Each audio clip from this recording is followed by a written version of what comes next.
दोस्तों ये एक ऐसा टॉपिक है जिसने भाई साहब मतलब एक अलग ही लेवल का माहौल बना रखा है यूपीएससी को लेकर। तुम्हारी हिम्मत कैसे हुई मुझे डिस्क्वालीफाई करने की? क्योंकि तुम्हारे पास तो पावर ही नहीं है, तुम होते कौन हो मुझे डिस्क्वालीफाई करने वाले? क्योंकि आज की डेट में इनके नाम के सामने एक्स आई एस लगना स्टार्ट हो गया है। पर लेकिन रियलिटी में इनके द्वारा ये बोला गया कि मुझे डिस्क्वालीफाई किया गया यूपीएससी के द्वारा। यूपीएससी एक कॉन्स्टिट्यूशनल यानी कि संवैधानिक बॉडी है, और ये वो बॉडी है जो कि एग्जाम कंडक्ट कराने का काम करती है। अब मैं एग्जाम दे चुकी हूं, मेरा सिलेक्शन हो चुका है। सिलेक्शन होने के बाद में मैं ट्रेनिंग कर रही थी, और मैं ट्रेनी आईएएस ऑफिसर थी। जब दोस्तों ये एक ऐसा टॉपिक है जिसने भाई साहब मतलब एक अलग ही लेवल का माहौल बना रखा है यूपीएससी को लेकर। अभी फिर से यहाँ पर कल ये न्यूज निकल कर सामने आई कि पूजा केड़कर जो मैडम जी हैं वो यहाँ पर यूपीएससी को ये कह रही है कि तुम्हारी हिम्मत कैसे हुई मुझे डिस्क्वालीफाई करने की? क्योंकि तुम्हारे पास तो पावर ही नहीं है, तुम होते कौन हो मुझे डिस्क्वालीफाई करने वाले? यानी कि इनके द्वारा ये बात बोल दी गई है यूपीएससी को कि तुमको वो पावर है ही नहीं है कि तुम मुझे डिस्क्वालीफाई कर सको। ये बात बोली जा रही है दिल्ली हाई कोर्ट के सामने। तो यहाँ पर इसके चलते इनका प्री अरेस्ट जो बेल है उसके बारे में भी वो एक्सटेंड कर दिया गया है, क्योंकि आज की डेट में इनके नाम के सामने एक्स आई एस लगना स्टार्ट हो गया है। पर लेकिन रियलिटी में इनके द्वारा ये बोला गया कि मुझे डिस्क्वालीफाई किया गया यूपीएससी के द्वारा। यूपीएससी एक कॉन्स्टिट्यूशनल यानी कि संवैधानिक बॉडी है, और ये वो बॉडी है जो कि एग्जाम कंडक्ट कराने का काम करती है। अब मैं एग्जाम दे चुकी हूं, मेरा सिलेक्शन हो चुका है। सिलेक्शन होने के बाद में मैं ट्रेनिंग कर रही थी, और मैं ट्रेनी आईएएस ऑफिसर थी। जब ट्रेनी आईएएस ऑफिसर थी तो मैं यूपीएससी के अंडर में अब नहीं हूं। मेरा काम जो है वो अब देखेगा कौन, उसके बारे में आप लोग बताइए, देखता हूं कौन कौन गैस करेगा। मतलब ये किसको बोल रही है कि इनके पास में पावर है तुम्हारे पास में नहीं है? और ये बकायदा दिल्ली हाईकोर्ट के सामने बोला गया है। तो पहले एक बार ओवरव्यू में आप लोगों को देता हूं इस पूरे केस का। पूजा केड़कर नाम की ये एक लड़की है जो कि अपना पर्टिकुलर यूपीएससी के अटेम्प्ट में अलग अलग तरीके से इनके द्वारा अपनी आइडेंटिटी चेंज कर कर कर फ्रॉड कर कर अपने एग्जाम दे गए। ये मैं नहीं बोल रहा हूं, ये खुद यूपीएससी बोल रही है। तो पूजा केड़कर एक फॉर्मर प्रोबेशनरी आईएएस ऑफिसर, जिनको एक्यूज किया गया कि उन्होंने फ्रॉड किया अपने अटेम्प्ट को बढ़ाने के लिए, और अपनी जो परमिसेबल लिमिट थी उससे आगे जाकर इन्होंने अटेम्प्ट दिए। यानी कि तुमको अगर 6 अटेम्प्ट मिल रहे हैं तो इन्होंने 9 अटेम्प्ट का एंजॉयमेंट किया, ठीक है, इस तरीके से बोल सकते हैं। या फिर तुमको अगर 9 मिल रहे हैं तो इनको 12 अटेम्प्ट मिलने चाहिए। तो इन्होंने उसका जुगाड़ ढूंढा, तो इन्होंने एक नया आविष्कार किया और उस आविष्कार का फायदा इन्होंने उठाया। तो इनके द्वारा जो फेक किया गया, कभी अपना नाम चेंज कर दिया। जैसे पूजा है, अभी पूजा नाम आप लोगों ने देखा होगा, बड़ा कॉमन है। बहुत सारे लोग पूजा को ऐसे लिखते हैं, और बहुत सारे लोग जो है पूजा को ऐसे लिखते हैं। तो वैसा जरा सी देर में आइडेंटिटी चेंज हो गई है कि नहीं? तो ये कमाल आप लोगों को देखने को मिलता है। जैसे अभी आप लोगों को बताऊं, जैसे अगर आप लोग मान लीजिए जैसे वीर लिख रहे हैं, ठीक है, तो जैसे नॉर्मली वीर लिखते हैं, कई सारे लोग इस तरीके से वीर लिख देते हैं, VIR।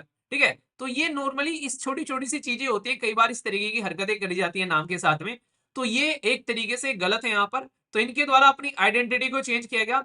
इनके ऊपर भी क्रिमिनल चार्ज की बात की गई, जो यहाँ पर इंडियन पेनल कोड और IT एक्ट के तहत में, कि इनके द्वारा साथ साथ राइट टू, जो हमारे देश के अंदर में right of the person with disability वाला कानून है, उसमें इनके द्वारा अपनी डिसेबिलिटी तक चेंज कर दी। एक बार किसी और डिसेबिलिटी कैटेगरी में, दूसरी बार किसी और में पहुंच गई। तो इसके चलते यूपीएससी ने इनके खिलाफ एक्शन लेने की बात की कि भाई तुमको छोड़ेंगे नहीं। तुमने एक ऐसी बॉडी के ऊपर में क्वेश्चन मार्क लगा दिया जिसकी लोग दुहाई देते थे कि भाई देखो यूपीएससी SSC में घपला हो गया, देखो यूपीएससी में तो एग्जाम कंडक्ट कराती है। भाई किसी स्टेट बीसीसी में घपला हो गया, यूपीएससी को दे दो, भाई यूपीएससी में तो एग्जाम कंडक्ट करा रही है। तो उस यूपीएससी, उस संवैधानिक बॉडी के ऊपर में क्वेश्चन मार्क लगा दिया तुमने। तो इसके चलते इनके खिलाफ क्रिमिनल केस फाइल कर दिया यूपीएससी ने यहाँ पर, और कैंसिल कर दिया इनका कैंडिडेचर यहाँ पर 31 जुलाई 2024 में, अभी इसी साल के अंदर में, ये जुलाई के महीने में। इसको लेकर यहाँ पर यह भी बोला गया कि भाई आगे फ्यूचर में अब कोई और अटेम्प्ट मत दे देना, तुम दिख मत जाना अभी यूपीएससी के एग्जाम के आसपास में, हम तुमको डिबार्ड करते हैं। तो यहां तक ये माहौल पहुंचा कैसे? भाई ये ट्रेनिंग कर रही थी, ट्रेनिंग करते करते इनको पता नहीं क्या चुल लगी, इन्होंने बोला कि मेरी गाड़ी जो होनी चाहिए वो रॉयल होनी चाहिए, रॉयल गाड़ी होनी चाहिए ओडी, उसके ऊपर में बत्ती होनी चाहिए, मेरे पास में एक शानदार घर होना चाहिए, बिल्कुल नहीं, बिल्कुल लेविश टाइप का, बिल्कुल मजेदार घर, और मुझे सारी फैसिलिटी ए क्वालिटी की मिलनी चाहिए क्योंकि मैं एक आईएएस ऑफिसर हूं। तो यहां पर ये बात जो है भाई सेक्रेटरी तक पहुंच गई कि भाई ये कौन है महान खिलाड़ी जो कि भाई साहब ऐसी ऐसी मांग कर रहे हैं यहाँ पर, जिसके चलते यहाँ पर इनका वो है पोटला खुलना स्टार्ट हो गया यहाँ पर। उन्हें कहते हैं कि चादर से ज्यादा पैर फैलाओगे, मतलब एक तो चोरी ऊपर से सीना चोरी, बदतमीजी भी करी और उसके बाद में हरकतें। तो ये यहाँ पर यूपीएससी ने भाई साहब पकड़ लिया। मतलब पहले सेक्रेटरी पहुंचा, फिर यहाँ पर न्यूज में कवर किया गया। तो यहाँ पर कहानी पूरी अलग ही लेवल पर हो गई। इनकी माता श्री भी कट्टे वट्टे लेकर जो है घूमती फायर करती हुई पाई गई। तो पूरा माहौल बन गया, मतलब देश के अंदर में खूब मीडिया ने मतलब मजा लेना स्टार्ट कर दिया। अब जब इतना मजा लेना स्टार्ट कर दिया भाई, यूपीएससी को दिखने लगा कि तुम्हारे ऊपर क्वेश्चन मार्क लगेगा। सबसे पहले मुझे सबसे इंटरेस्टिंग कैरेक्टर लगे इस पूरे गेम के अंदर में यूपीएससी के चेयरमैन। भाई जैसे ही केस सामने आया वो कल्टी मार के निकल दिए। क्या है उनका नाम बताइए जरा, और नई चेयरमैन कौन है उनका नाम भी आप लोग बताइए। मतलब वो बड़ा इंटरेस्टिंग लगा मुझे। उन्हें तो अपना आप देखो, अपना भगवान मेरे जिम्मे मत मरो इसको, ठीक है। तो यहाँ से आगे बढ़े तो भाई मुद्दा पहुंच गया कोर्ट के अंदर में।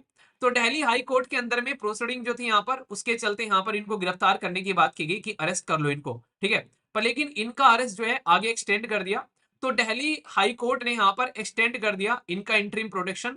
और 5 सितंबर, 5 सितंबर कौन सा डे सेलिब्रेट किया था बताइए जरा। 5 सितंबर तक यहाँ पर इनके द्वारा जो है ये बेसिकली इनको अभी फिलहाल छूट मिली हुई है, ठीक है। तो यहाँ पर इनको प्री अरेस्ट बेल जो है उसके लिए यहाँ पर ये क्लेम कर रही है। पर लेकिन अभी देखो आगे क्या होता है निकलकर। अभी मुद्दा क्या है मैं आप लोगों को समझाता हूँ पूरा का पूरा। यूपीएससी ने इनको बेल देने से भी मना किया। समझ रहे आप लोग यूपीएससी कितना गुस्सा है इसको लेकर। और बोला गया प्रॉपर इसकी इंट्रोडक्शन, प्रॉपर इसका जो है एक तरीके से इंट्रोगेशन होना चाहिए। और क्या क्या ट्रुथ है बिहाइंड द फ्रॉड वो सबके सामने निकल कर आना चाहिए। अब जब ये सारी कहानी चल रही थी तो भाई सामने वाले भी खिलाड़ी है, वो छोड़ी ना इस तरीके से चीजों को नॉर्मल तरीके से लेकर चलेंगी।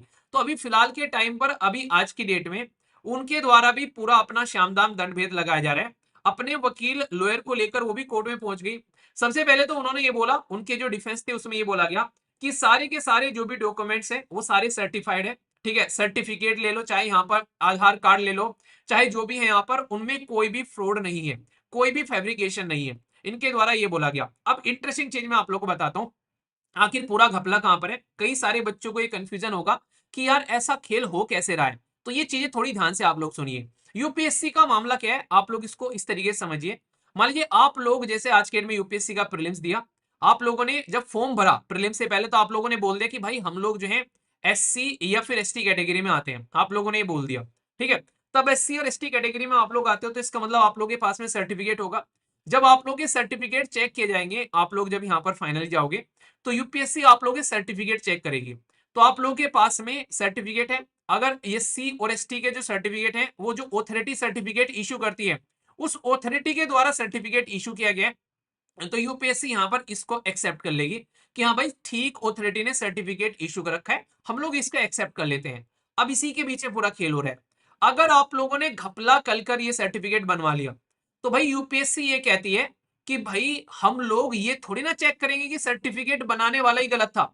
मान लीजिए सर्टिफिकेट बनाने वाला कोई एडमिनिस्ट्रेटिव ऑफिसर वहां पर बैठा है, उसने घपला कर आप लोग का एससी एसटी का सर्टिफिकेट बनवा दिया, तो यूपीएससी यहां पर आकर निहत्ती हो जाती है। अगर आज की डेट में आप लोगों ने इकोनॉमिकली वीकर सेक्शन का सर्टिफिकेट बनवा लिया, तो यूपीएससी ये जाकर चेक नहीं करेगी कि आप लोगों ने इसको कैसे बनवाया है।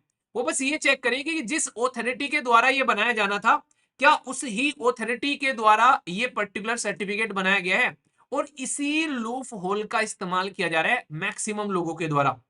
इकोनॉमिकली वीकर सेक्शन में तो आप लोगों को बता दूं, एक कहावत फेमस हो चुकी है आज की डेट में कि ये सर्टिफिकेट बनवा तो लेना पर किसी को बताना मत, ठीक है। क्योंकि 99% लोग जो है ये सर्टिफिकेट फेक लेकर घूमते हैं। क्योंकि जो लोग आज की डेट में जिस कैटेगरी में है, जो जिस तरीके से उनकी अर्निंग हो रही है, उसके बाद भी सर्टिफिकेट लेकर घूम रहे हैं, तो इसके लिए ये कहावत निकल कर आ रही है, इसलिए कि बनवा लो पर बताना मत यहाँ पर। अब आप लोगों ने सर्टिफिकेट बनवा लिया, 10% रिजर्वेशन का फायदा आप लोगों ने ले लिया। अब यूपीएससी यहां पर ये चेक नहीं करेगी कि जाकर ये सर्टिफिकेट आप लोगों ने सही बनवाया या फिर गलत बनवाया। जिस ऑथोरिटी के द्वारा ये बनाया जाना चाहिए, क्या उस ऑथोरिटी ने बनाया, बस ये चेक करेगी। और यहां पर कहानी खराब हो जाती है पूरी। अभी यूपीएससी ने यहां पर इसी चीज को लेकर अभी बोला कि इसके अंदर में रिफॉर्म होने चाहिए। यहां पर यह भी चेक करना चाहिए कि सारे सर्टिफिकेट जो है, जो बनाने वाली ऑथोरिटी है, उसका बैक एंड भी चेक करना चाहिए जाकर कि भाई बनवा कर कैसे लेकर आए हैं सर्टिफिकेट। क्योंकि कहानी तो यहीं पर खेली जा रही है और इसकी वजह से सारी दिक्कतें यहां पर देखने को मिल रही है। तो यहां तक जितने भी सर्टिफिकेट, फेक सर्टिफिकेट के जो इश्यू निकल कर आ रहे हैं, वो यहां से इस तरीके से आप लोगों को देखने को मिलते हैं, ठीक है। माइंड में क्लैरिटी आ गई, अब कंफ्यूजन नहीं होगा ना। अब आगे चलते हैं।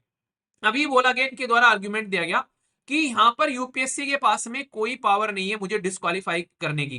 क्योंकि पोस्ट सिलेक्शन मेरा सिलेक्शन हो चुका है, मैंने प्रीलिम्स दिया, मैंने मेंस दिया, मैंने इंटरव्यू दिया। जब मेरा फाइनल सिलेक्शन हो गया है, अब मैं ट्रेनिंग कर रही हूँ, तो मेरा केस अब जाना चाहिए डीओपीटी के अंदर में, यानी कि department of personal and training के अंदर में। बताइए कौन सी मिनिस्ट्री के अंडर में आता है ये? तो ये पर्टिकुलर डिपार्टमेंट है जो अब मुझे देखेगा, मतलब मेरे साथ में क्या होना है क्या नहीं होना है वो ये देखेगा। अब यहां पर ये क्यों चाह रही है कि यूपीएससी के हाथ में से केस निकलकर डीओपीटी के हाथ में चला जाए? क्योंकि डीओपीटी हो जाता है भाई गवर्नमेंट का डिपार्टमेंट, और इनके फादर साहब ऑलरेडी इलेक्शन लड़ रहे थे, वो अलग बात है कि हार गए, तो थोड़ी बहुत तो पहुंच होगी ना इंसान की कहीं ना कहीं तक। अब यहाँ पर इतने सर्टिफिकेट इनके द्वारा जो क्लेम किए गए, यूपीएससी ने जो हाईलाइट किया कि इनके द्वारा फ्रॉड किया गया काफी लार्ज स्केल पर, कॉम्प्रोमाइज किया गया पब्लिक ट्रस्ट को, और यहाँ पर एक तरीके से जो कमीशन है उसकी इंटीग्रिटी पर क्वेश्चन मार्क लगा दिया इस महिला ने। तो भाई यूपीएससी जो है वो यहाँ पर इसको इस तरीके से लेके चल रहा है कि हम नहीं छोड़ेंगे यार इसको, ठीक है। तो यहाँ पर अगर ये डीओपीटी के अंदर में केस चला जाता है, तो इसके चांसेस हैं कि आगे चलकर कुछ इधर उधर चीजें होकर कि फिर से इनको आईएएस की पोस्ट मिल जाए। पर जिस लेवल पर ये आज की डेट में मुद्दा उठ गया है, तो इसके चांसेस अगर यहां पर कल को चलकर बिना इसके चेक प्रॉपर सर्टिफिकेट किए हुए अगर यहां तक चीजें पहुंचती है, तो भाई साहब आगे आने वाले टाइम में दिक्कतें देखने को मिल सकती हैं।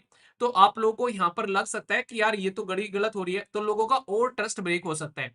तो यहां पर अभी बात ये की जा रही है यूपीएससी की, यहाँ पर कस्टडी में लो, इसको इंट्रोगेशन करो। यहाँ पर जिन लोगों के साथ में इन्वॉल्व था, नहीं किसी ने तो सर्टिफिकेट बनाया होगा यार, उसको यहाँ पर चेक करो। तो इसके चलते अभी यूपीएससी ने पास्ट 15 सालों की हिस्ट्री कंगाल डाली कि भाई कौन कौन क्या क्या सर्टिफिकेट इस्तेमाल कर रहे हैं, तो उनको भी यहाँ पर चेक किया गया यहाँ पर यूपीएससी के द्वारा। तो करंट स्टेटस ये अभी दिल्ली हाई कोर्ट जो है वो यहाँ पर एक्सटेंशन कर रहे हैं इंटरिम प्रोटेक्शन यहाँ पर इनको 5 सितंबर तक। 5 सितंबर तक कोई दिक्कत नहीं है, तब तक यहाँ पर अभी दिल्ली पुलिस ने भी और यूपीएससी ने भी दोनों ने बोला था कि भाई इसको गिरफ्तार रखो, पर लेकिन ऐसा हुआ नहीं यहाँ पर, क्योंकि जो प्रूफ इनके द्वारा दिए गए वो अभी जस्टिफाइबल नहीं है। तो आने वाले टाइम में लीगल प्रोसीडिंग कैसे होगी, क्या क्या मुद्दा होगा, क्या यहाँ पर यूपीएससी के हाथ से ये केस फिसलेगा, वो नहीं कहते हैं आप लोगों ने सुना होगा आने आने वो कहते नहीं, जब नया एपिसोड आता है अगले एपिसोड में जानिए क्या यूपीएससी इस केस में टिक पाएगी या फिर यूपीएससी इस केस से बाहर होती हुई नजर आएगी, क्या होगा पूजा केटकर का, क्या उनको जॉब मिलेगी या फिर नहीं मिलेगी। जानने के लिए बने रहिए SLV application sorry SLV YouTube channel के साथ में, और फिर देखिए आप लोग किस तरीके से आप लोग को हम खुलासा करते हैं आगे आने वाले टाइम में। तो भाई साहब ये है केस, ठीक है ना मतलब जब मतलब यूपीएससी भी कहते हो कि अच्छा इंसान फंसा यार। चलिए जो भी है, पर लेकिन आप लोग ट्रस्ट बनाए रखिए, इक्का दुक्का केस हो जाते हैं अभी आगे नहीं होंगे, और फ्यूचर में कोई करेगा भी तो उसके गले में भी फंदा अटक सकता है, ठीक है। तो उसको थोड़ा सा आप लोग अलग तरीके से लेके चलिए, ठीक है। तो अपनी ट्रस्ट रखिए, इक्का दुक्का केस अगर कोई हो रहा है तो इसका मतलब ये नहीं है कि आप लोग उस पर्टिकुलर ऑर्गेनाइजेशन पर ही कंप्लीटली क्वेश्चन मार्क लगा दे। अब तक हिस्ट्री उठाकर देखो तो चीजों को अच्छे से लेकर चलो, ठीक है ना। तो मैं आशा करता हूँ कि आप लोगों को यह आर्टिकल पसंद आया होगा। कोई कंफ्यूजन कोई दिक्कत कोई परेशानी हो तो बताना, और फीडबैक जरूर देना लाइक या डिसलाइक कर कर कि हाँ मजा आया सुनने में, और नहीं आया तो बताना कैसे आप लोग को और अच्छा लगे, ताकि आप लोग इंजॉय करो करंट अफेयर को, ठीक है।